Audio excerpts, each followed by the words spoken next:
Entonces hoy vamos a avanzar en la línea. Para comenzar hablando de la línea, vamos a hablar un poquito de la anatomía de lo que es la laringe. Entendemos la laringe que es una estructura hueca que está ubicada en la región anterior, sobre todo en la línea media y anterior al cuello. Esta embriológicamente se va a formar a partir del cuarto y el sexto arco braquial, como ya lo habíamos avanzado en la anterior clase, los arcos braquiales. Esta se va a encontrar anterior al esófago y se va a encontrar anatómicamente a nivel de la tercera hacia la sexta vértebra cervical en su posición normal. Esta laringe ya corresponde anatómicamente a lo que son las vías aéreas superiores. Esta va a estar compuesta por un esqueleto cartilaginoso, además de membranas, ligamentos, músculos, y se va a encontrar justo por encima de la tráquea y por debajo de la orofaringe. Entonces, como habíamos dicho, la laringe va a estar compuesta por cartílagos. En su totalidad van a formar 9 cartílagos, de los cuales van a haber 3 pares y 3 van a ser impares, dando un total de 9. Dentro de los cartílagos impares que tenemos, vamos a tener al cartílago tiroides, al cartílago cricoides, al cartílago la epiglotis. Dentro de los pares tenemos 2 cartílagos aritenoides, 2 corniculados y 2 cuneiformes. Aquí, para mostrarles un poquito dónde se encuentra cada uno, este es lo que es el cartílago tiroides, que va a ser el más grande, va a estar compuesta por 2 láminas en su parte media formando una V, aquí por la parte de atrás. Este que tiene una particular forma de hoja va a ser el cartílago, la epiglotis, todo esto acá. Este va a corresponder al cartílago cricoides y de estos son los cartílagos impares, los 3 cartílagos impares, que son los más grandes. Estos pequeñitos son los cartílagos aritenoides y por encima van a estar los corniculados. Entonces, para hablar un poquito acerca de los cartílagos, vamos a comenzar por lo que es el cartílago tiroides, que es el cartílago más grande. Este se va a encontrar en su composición de cartílago hialino. Como les decía, va a estar conformada por una lámina derecha y una lámina izquierda y se van a funcionar en su línea media anterior formando una V, una escotadura, que la vamos a llamar la prominencia laringa o como comúnmente conocemos la manzanada. Esta manzanada obviamente va a ser más prominente en los hombres y esto se debe sobre todo a un factor hormonal. La testosterona es la que induce el crecimiento de la misma y también da como resultado una voz más profunda. Dentro de lo que son los cartílagos impares, viendo lo que son los cartílagos impares, vamos a tener al cartílago cricoide. El cartílago cricoide vemos que está más hacia abajo, ya corresponde a ello. Esófago es lo que está de color lila. También como el cartílago tiroides va a estar formado por cartílago hialino. Este va a tener una particular forma que es un anillo de sello. Es de los impares, es el más pequeño y se va a encontrar por debajo del cartílago tiroides.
cartílagos pares, que son los cartílagos pequeños, vamos a tener lo que es el cartílago aritenoide, que va a estar localizado en la cara superlaterales de la ancha lámina del cartílago pectoide.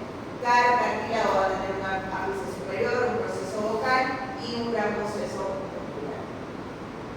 Luego tenemos a los cartílagos particulados, que estos van a ser cartílagos pequeños o pareados, van a tener una forma cónica.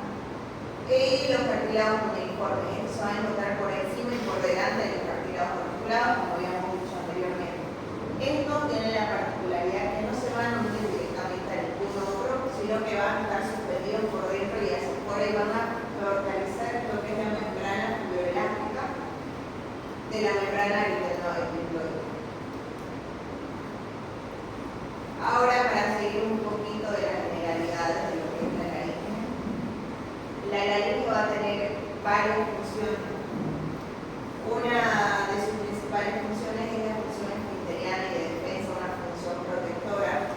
¿Por qué? Porque esta función, como habíamos hablado antes de lo que hace o de una de las funciones de la epiglotis, que durante la oclusión del conducto de aire, el individuo puede digerir los alimentos sin que éste pase en la vía respiratoria. También tenemos una función fonatoria o fonética. ¿Por qué? Porque la laringe se considera el aparato genuino, el generador de fono. ¿Por qué? Porque este en su interior va a estar formado por las cuerdas vocales. ¿Qué es lo que pasa? Atraviesa una corriente aérea procedente de la tráquea y estas van a estar sometidas a vibraciones y esto se va a caracterizar por la forma y la amplitud de la glotis. También esta laringe tiene una función respiratoria, ya sea mecánica. ¿Por qué? Porque da paso al aire desde los pulmones hacia el exterior o hacia el interior, y también una función bioquímica. ¿Por qué? Porque va a participar en la regulación del dióxido de carbono y en el intercambio ácido-base. También hablan en las literaturas que tiene una función de fijación, porque al momento de la inspiración va a retener el aire proveniente del tórax, lo cual ayuda a la realización del esfuerzo. También hablamos de una función declutoria. ¿Por qué? Porque al momento de que se provoca la elevación de la laringe nos va a ayudar en el descenso del bolo alimenticio. También habla de una función dulcígena y expectorante. ¿Por qué? Y eso nos ayuda también a hablar de una función protectora, porque eso mediante nos ayuda a expulsar los cuerpos extraños. Y la exploración de esta se va a realizar a través de una laringoscopía directa o una laringoscopía indirecta. Estos dos procedimientos que se pueden realizar para una exploración correcta de la laringe se da de manera un poco más fácil porque el nivel del cuello es bastante móvil y podemos realizar ambas sin ningún problema. La laringoscopía directa la vamos a hacer con el laringoscopio. Un laringoscopio directo tenemos una camarita, se llama una visión directa porque tenemos una visión directamente de la laringe. La laringoscopía indirecta, la vamos a ver un poquito más adelante, se va a realizar mediante un espejo, el mismo espejito que tienen los dentistas, se conecta hacia un manguito, entonces ahí podemos hacer una exploración de la laringe, pero ya al tener eso tenemos una visión invertida, entonces a eso se le llama como una laringoscopía indirecta. Para comenzar a hablar un poquito de las patologías que ocurren a nivel de lo que es la laringe, primeramente tenemos que hablar de lo que es la laringitis aguda.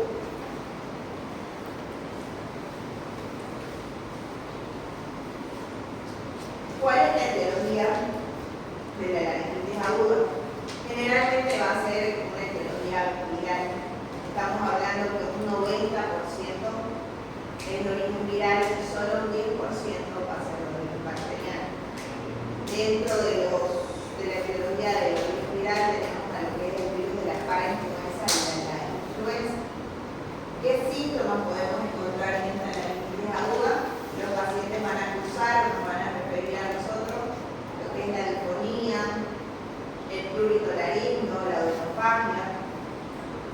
Y bueno, el tratamiento, estamos hablando de que un 90% es de origen viral, entonces no existe un tratamiento específico para ello. Es lo único que tenemos que hacer, un tratamiento de soporte, un tratamiento sintomático. vamos a hacer con este tipo de pacientes? Primero una hidratación, luego le vamos a indicar a los pacientes que necesitan un reposo vocal. ¿Por qué? Porque al hablar pueden llegar a causar, o sea, al hacer el esfuerzo de hablar pueden llegar a lesionar. Y también podemos administrarle algunos antiinflamatorios y analgésicos al paciente. Si hablamos de una laringitis bacteriana, que es un poco probable, vamos a hablar de un 10%, ¿qué síntomas vamos a ver en este tipo de pacientes? Ya ahí le vamos a añadir decaimiento general, va a sentir fiebre. También al examen que nosotros vamos a realizar, vamos a ver una faringoamigdalitis con presencia de edema y también vamos a ver lo que es la presencia de una secreción purulenta. Entonces, ahí recién nosotros vamos a sospechar que estamos frente a una itinodal de origen bacteriano y es ahí donde recién vamos a indicarle una cura. Entonces, no hay que saber diferenciar una de origen viral y una de origen bacteriana porque el tratamiento va a ser diferente. Ahora, otra de las patologías que podemos ver a nivel de la laringe es una laringitis crónica. ¿A qué le vamos a llamar una laringitis crónica? A la inflamación de la mucosa laringe de más de 15 días de curso. Cuando ya estamos durante todos estos síntomas, pero ya el paciente cursa, a pesar del tratamiento que nosotros llevamos curso con más de 15 días con todos los síntomas anteriormente vistos, si ya recién vamos a hablar de una laringitis crónica. En esta laringitis crónica, la zona que más afecta va a ser la zona de las cuerdas vocales. Estas alteraciones, obviamente al principio van a ser benignas, pero con el tiempo, si no son tratadas, pueden aparecer cambios citológicos y estructurales que pueden pasar a ser de manifestación. Por eso es muy importante reconocerlas y tratarlas. La laringitis crónica, de acuerdo a su etiología, pueden clasificarse en lo que son inespecíficas o primarias o secundarias, que son secundarias porque son secundarias a procesos patológicos o alteraciones sistémicas. Entre las primarias o inespecíficas, como habíamos hablado, la principal etiología son el tabaco y el alcohol. Otro de la hepatogenia tenemos al mal uso vocal, al medio ambiente, al reflujo gastroesofágico, la insuficiencia respiratoria nasal permanente también nos lleva a una laringitis crónica. ¿Por qué? Porque hace que el aire inspirado que nosotros tenemos, por eso son respiradores vocales, termina condicionado por pasa por todo el proceso. El uso inadecuado de la voz de manera permanente, hay cantantes profesionales que necesitan obviamente utilizar bastante tiempo la voz, pero no tienen una técnica adecuada. Igual profesores que están sometidos todo el tiempo a velar pueden llegar a una laringitis crónica. Pacientes que trabajan en lugares donde hay un sonido muy fuerte, entonces todo el tiempo están sometidos a que tienen que gritar, también son pacientes que pueden llegar a una laringitis crónica. También se habla que algunas endocrinopatías, como son la diabetes, la obesidad, algunas carencias vitamínicas, pueden llevar a una laringitis crónica, pero en un porcentaje muy mínimo. Pacientes que son sometidos a intubaciones prolongadas, pacientes que están en terapia, también pueden evolucionar a la laringitis crónica, y alguna inhalación de vapores tóxicos, como el cloruro, los ácidos, los hidrocarburos, etc.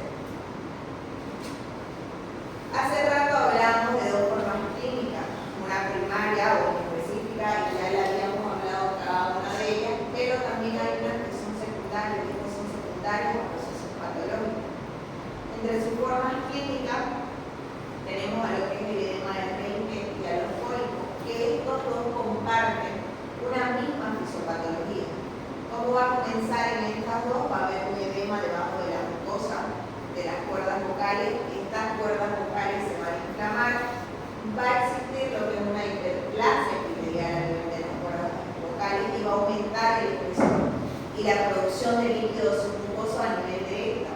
Y esto nos va a llevar a lo que es un infiltrado inflamatorio.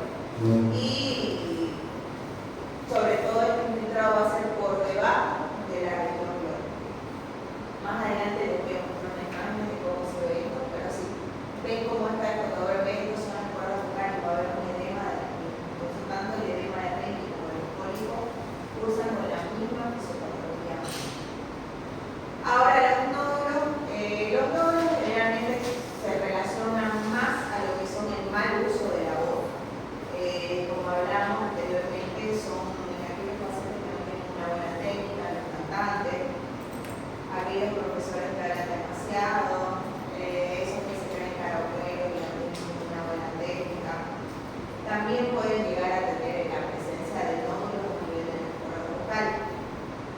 Lo que es la leucoplasia y el papiloma, producido por el papovirus, estas están relacionadas con la infiltración de algunas células epidermoides que migran hacia esta cuerda bucal. Y todos estos procesos van a ocurrir a nivel de la cuerda bucal.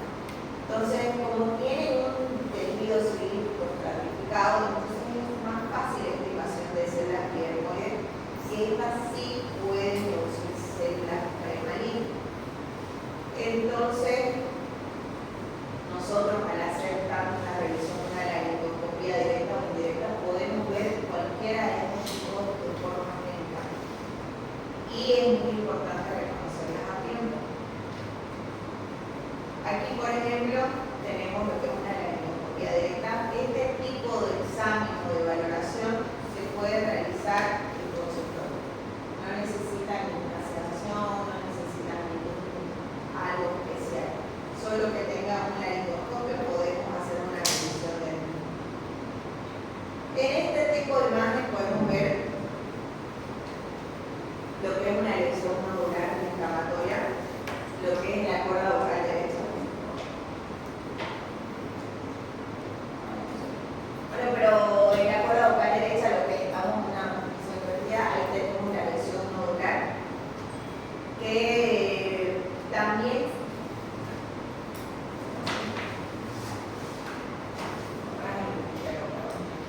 pero aquí vemos la lesión nodular que también va a causar un efecto contralateral y va a producir inflamación contralateral en ambas cuerdas bucales. Estas son las cuerdas bucales y aquí está la lesión nodular.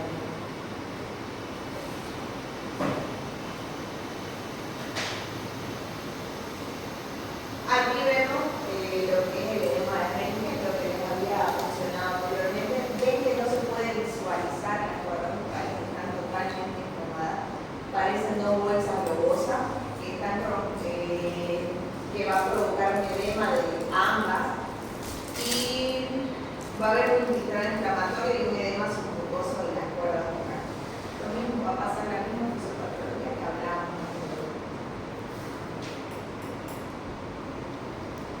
En estas dos imágenes, que son realizadas por una laringoscopia directa, en la primera vemos en el lado derecho, vamos a ver un nódulo pequeñito y en esta acá uno más pequeñito en este lado derecho.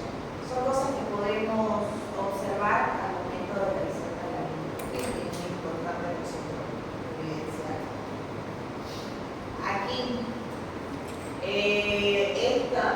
esta lesión por papiloma es una de las lesiones más importantes para el otorrino, más complicadas. ¿Por qué? Porque son lesiones obviamente que se producen por papiloma.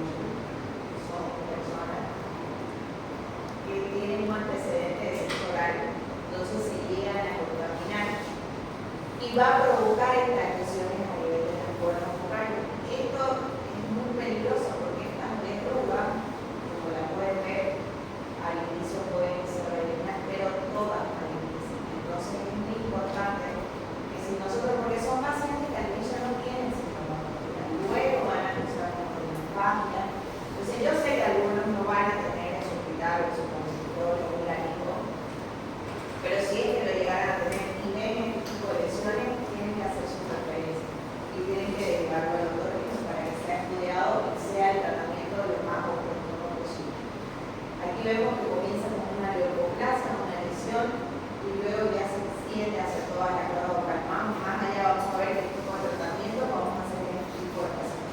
Pero es muy importante que reconozca, ven que inclusive la coloración de la lesión no es distinta a la que es la de toda la cuerda bucal.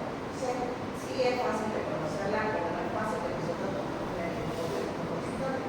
Pero si paciente cruza como dinofagos, persiste, respiran. Entonces ya el otorrino, obviamente ellos sí tienen un laringoscopio, van a poder hacer el diagnóstico de esta lesión. Aquí vemos una micosis laringea. Estas patologías son un poquito más raras. Ahí vemos las lesiones micóticas al frente, en este lado de acá.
explicaba anteriormente, estos pólipos van a hacer que no haya un buen cerrado de la glotis.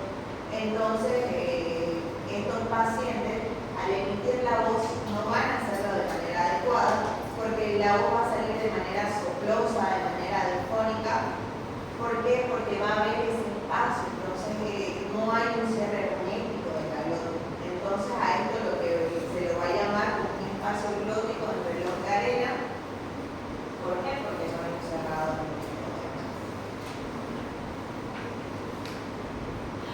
Esto, bueno, esto es una estenosis laringotraqueal. Esto, como pueden ver, no existe, ni se puede evidenciar lo que es una cuerda vocal derecha ni izquierda. Apenas se ven los bordes, no está bien definido. Esta rosita negra que vemos ahí con un botoncito es el único espacio que tenemos para que pase el aire. Entonces, a veces esto ocurre en pacientes que son sobre todo intubados de manera larga, pacientes que tenemos en terapia, pueden hacer este tipo de estenosis traqueal. Pacientes que hacen una traqueotomía donde no se debe, pueden tener riesgo de una estenosis laringotraqueal. Estos pacientes van a cursar con insuficiencia respiratoria. Estamos viendo la región por donde la única región donde pasa el aire es bastante pequeñita. Entonces, ¿qué se puede hacer en estos pacientes? Hay que hacerle una traqueotomía. Son pacientes que son secuelas de la misma intubación prolongada. Entonces, son pacientes que van a quedar de por vida con neumonía, todo lo demás. Y en estos pacientes, como les decía, hay que hacer una traqueotomía de la. Entonces, un poquito para que conozcan lo que les comentaba de la laringoscopía indirecta, que es lo único en la colocación del espejo, como podemos ver ahí hacia el fondo, que es un espejo, es el mismo que utilizan los dentistas, solo que se añade un bastoncito para un mejor manipuleo, y se llama laringoscopía indirecta porque nosotros tenemos una intuición inversa de lo que es la laringe. Si es que no tenemos laringoscopio, y si tenemos, aunque si no tenemos uno, no tenemos lo que es muy poco probable que tengamos una. Ahora, otra de las patologías muy importantes que tenemos que ver es el carcinoma de laringe.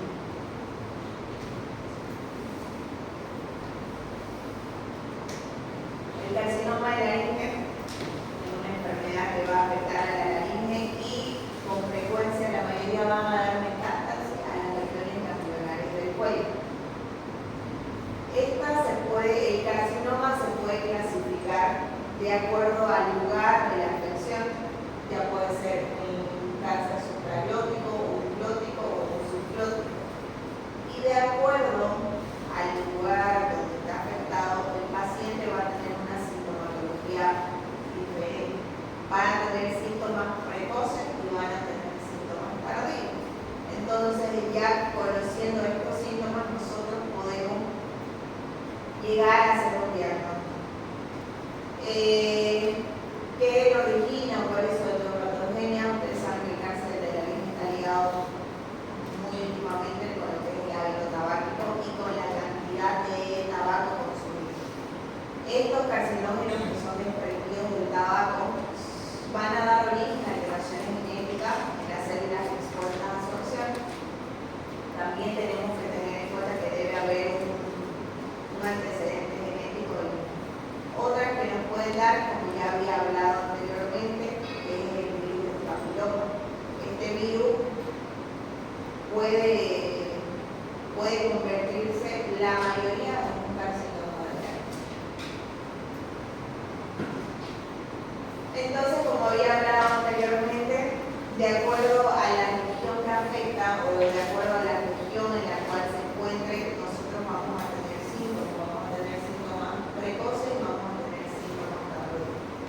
Dentro del carcinoma de laringe que se encuentra en la región supraglótica, los síntomas precoces vamos a tener una disfagia, una odinofagia, pacientes algunos refieren a una otalgia refleja. Dentro de los síntomas tardíos vamos a tener la disfonía, los puntos hematoicos, la disnea. Dentro de la región glótica, dentro de los síntomas precoces vamos a tener la disfonía vegetativa. Dentro de los síntomas tardíos vamos a tener la disnea, la disfagia y la disfagia. La región glótica es muy importante valorarla. Lo vamos a hacer mediante la laringoscopia directa. ¿Por qué? Porque el carcinoma de la laringe de región glótica es la más frecuente de las cosas. Entonces, por eso tenemos que valorarla antes.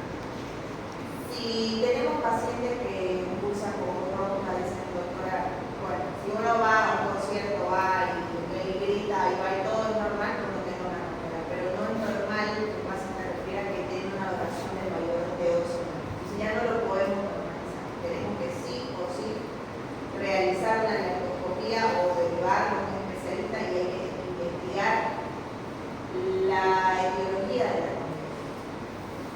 Ahora, si el carcinoma de la laringe se encuentra en la región subglótica, no vamos a tener síntomas precoces y dentro de los síntomas tardíos vamos a tener una disnea y una disfonía.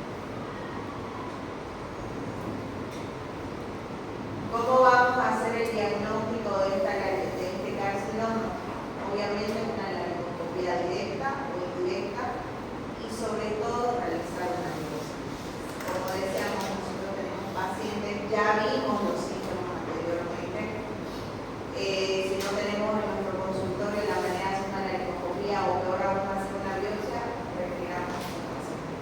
Porque mientras más precoz realizamos el diagnóstico, menos invasivo, menos grande es el tratamiento quirúrgico. Ahorita lo vamos a ver. Este carcinoma de la laringe va a tener sus clasificaciones y de acuerdo a su clasificación vamos a tener el tratamiento quirúrgico. Los carcinomas de la laringe se van a clasificar de acuerdo a su localización. Se va a clasificar en T1, que este carcinoma solo se va a encontrar en una de las cuerdas vocales. Hablamos de un T2 cuando la cuerda vocal ya se encuentra paralizada. Un T3 cuando el pulmón ya se expandió en toda la región. Y ya un T4 sí es que se va a expandir a la región supraglótica o infraglótica. Es decir, tenemos afectada ya la laringe en su totalidad. Conociendo esta clasificación, ya vamos a poder saber qué tipo de tratamiento quirúrgico le vamos a poder ofrecer a este paciente. Como hablábamos, el tratamiento se va a realizar de acuerdo al estadiamiento del paciente. Vamos a ver si le vamos a realizar una laringectomía supraglótica, una correctomía versus una radioterapia, una laringectomía frontolateral, una laringectomía supraglenoidea, una laringectomía total, o si va acompañado de un vaciamiento ganglionar o radioterapia. ¿Qué es la laringectomía supraglótica? Va a consistir en extirpar la laringe por encima de las cuerdas vocales.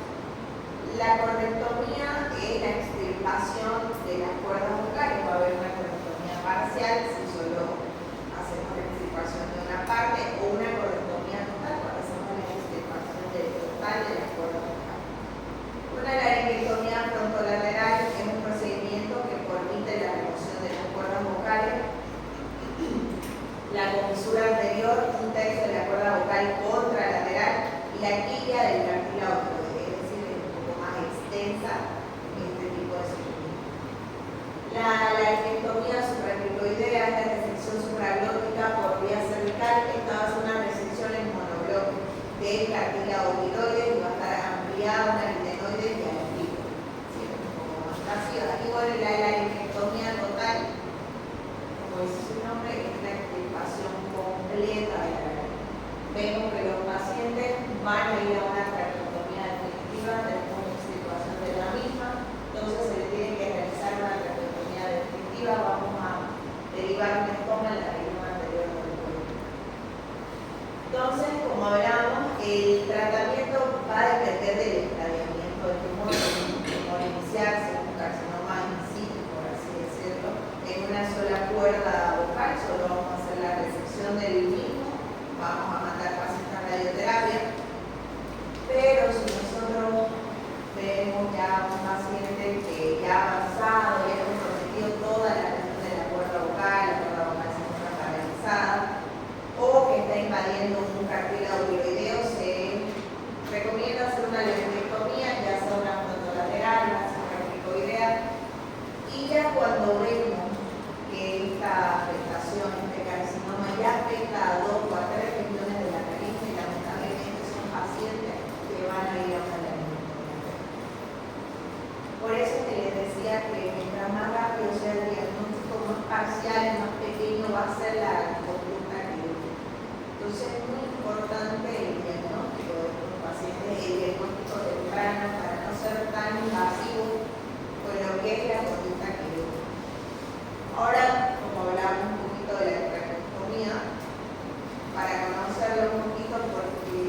pueda llegar al establecimiento. Pero ¿por qué? O sea, ¿por qué está realizando traqueotomía urgente? Por alguna obstrucción que vaya a haber a la persona. Ya decimos una obstrucción de cuerpo extraño, una causa. Otra causa. Ya tenemos una reacción alérgica y una estenosis de la glotis, pero eso es más extraño. ¿Alguien más? Es decir, tenemos minutos hasta que el paciente se muera.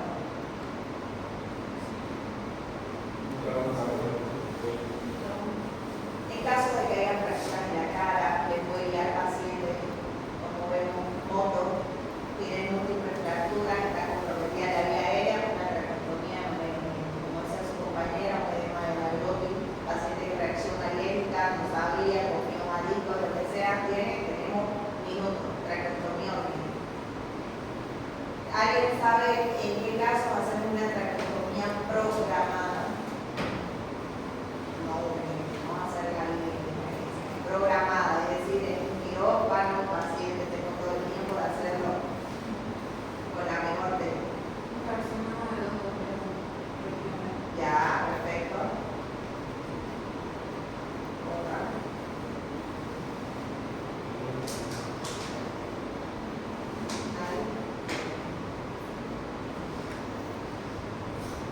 Como habíamos hablado anteriormente, pacientes que son intubados de manera prolongada. La literatura dice que pacientes que están intubados mayor a 14 días, algunos lo toman hasta 10 días, el paciente va a ir a una traqueotomía programada. ¿Por qué? Porque ya ellos provoca el tubo. También pacientes con CA de laringe, como decía su compañera, pacientes con CA de base de lengua, un tumor de linfofaringe, esos pacientes que van a ir sí o sí a una traqueotomía. Entonces ahí vamos a hacer una traqueotomía programada. Y ahora pacientes de traqueotomía de extrema urgencia. Tenemos, es decir, en esos momentos que tenemos el famoso lapicero, hasta una branda, que no tenemos el poder ni siquiera de picar, de medir, ni nada. Son pacientes que estén muriendo por asfixia, pacientes inconscientes, pacientes politraumatizados, pacientes quemados que tengan quemaduras en la cara, pacientes que tengan quemaduras en la vía aérea. También una vez ocurrió intubación fallida. Pacientes que están en quirófano son pacientes que ya se les ha administrado propofol, son pacientes que ya tienen que estar conectados a máquinas, es decir, los músculos respiratorios están desconectados totalmente. Entonces, el anestesiólogo primera no pudo, segunda no pudo, generalmente intentan hasta 3. ¿Por qué? Porque se va a provocar un edema de la glotis. Ya luego el anestesiólogo, aunque él quiera, ya no puede realizar las cosas. Entonces ahí a nosotros como humanos nos tocó hacer una traqueotomía de manera urgente. ¿Por qué? Porque sencillamente tenemos cerrada totalmente la vía aérea. El paciente ya está medicado. Hasta que yo revierta a ese paciente de la medicación que yo le administré, va a pasar media hora a una hora. ¿Usted cree que ese paciente va a aguantar sin una vía aérea permanente? No. Entonces son pacientes que van a ir a una traqueotomía de extrema urgencia. Entonces, ¿qué indicaciones de realizar una traqueotomía? Estamos hablando obviamente de una traqueotomía programada. En oncología de cirugía de cabeza y cuello vamos a tener lo que es la de laringe, los tumores de vía aérea superior. En las neuropatías tenemos la parálisis de la cuerda vocal bilateral, parálisis de cuerda vocal en abducción, en traumatismo y estenosis laringeal y en pacientes intubados de terapia intensiva, como habíamos dicho. Anteriormente, pacientes que están intubados mayor a 14 o 10 días, pacientes que sí o sí van a ser sometidos a una traqueotomía. ¿Cuál es el material que vamos a utilizar para esta traqueotomía? Generalmente el material es de plástico. Como vemos allá, esa es la cánula. Vamos a tener el globito que vamos a insuflarlo. ¿Esto para qué? Para que no permita el paso de la sangre o del aire hacia el lugar. Esto se debe dejar unos días. ¿Para qué? Para que nosotros vayamos haciendo el camino y luego ya hay que cambiarla por una cánula de piel.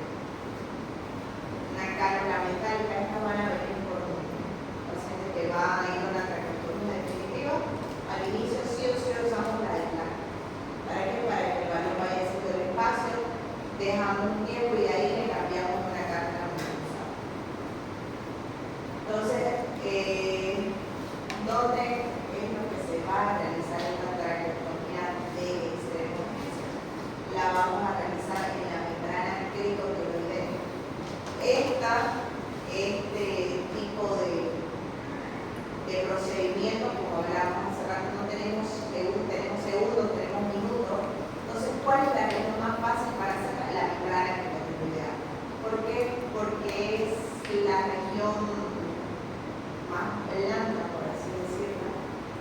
Porque si nosotros hacemos una traqueotomía de manera programada, nosotros tenemos que incidir, se hace una incisión horizontal y tenemos que ir a través de la escotadura del cartílago tiroides. Pero ¿cómo yo voy a llegar a esa escotadura? Tengo que apartar la glándula tiroides. Si yo realizo una traqueotomía a través del mismo, no tienen idea cómo hay un sangrado de la glándula tiroides sacrada. Entonces, si yo llego a afectar la misma, el paciente se va a llenar de sangre la vía aérea y va a empezar a morir.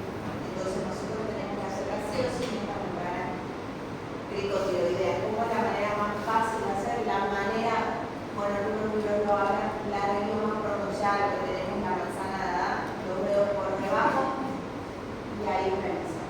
Ahí realizamos la punción o el corte, ya sea la punción de manera urgente en estos casos. Y luego vamos a introducir una cánula si tenemos a mano. Si estamos en la calle o algo así, cualquier que tenga un espacio por donde va a pasar el aire, tenemos que realizarla a ese nivel. Ya lo vamos a ver en práctica igual, cuál es el punto donde se pueda realizar esta decisión. Y así ustedes salvan los dedos. Lo peor que puede pasar es que los pacientes vayan con estenosis subglótica, pero al fin de nada estamos hablando de la paciente. Si nosotros hacemos una incisión un poco alta, sí son pacientes que tienen riesgo de hacer este tipo de estenosis, pero ya eso va a ser problema del ser humano a veces. Ustedes están salvando la vida.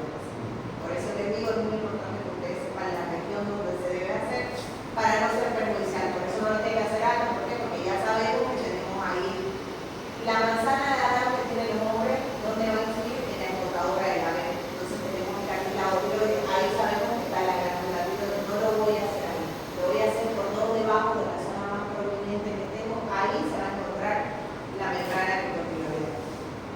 No todos los pacientes obesos, pacientes que tienen el cuello corto, entonces sí se nos va a dificultar un poco, pero al final del día lo vamos a hacer al paciente. Entonces, bueno, para hablar un poquito de los cuerpos extraños de la vía aérea superior, cuando sospechamos de la presencia de cuerpos extraños en la vía aérea, generalmente los pacientes ya vienen con la doctora, la doctora estaba comiendo pescado. Lo que le va a llegar a su consulta un 90% de cuerpos extraños de la vía aérea superior es bien afectado, 90%.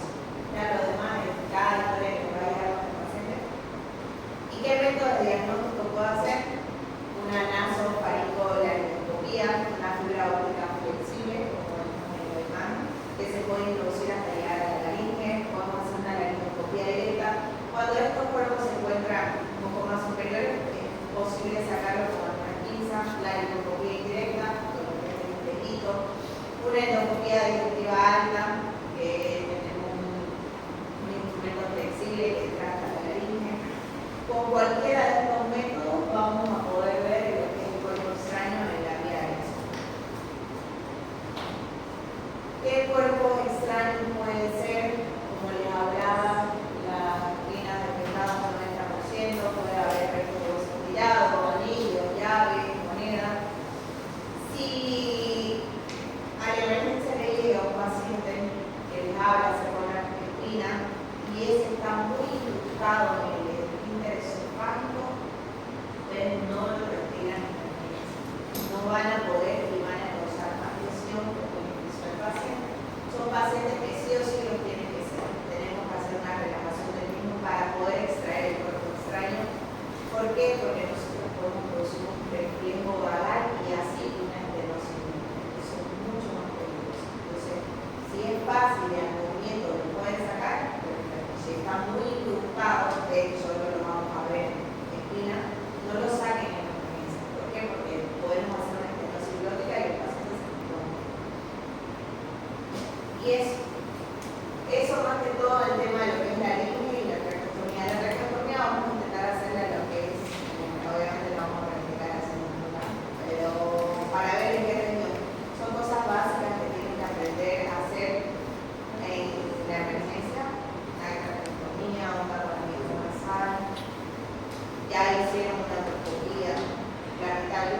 sábado y ahora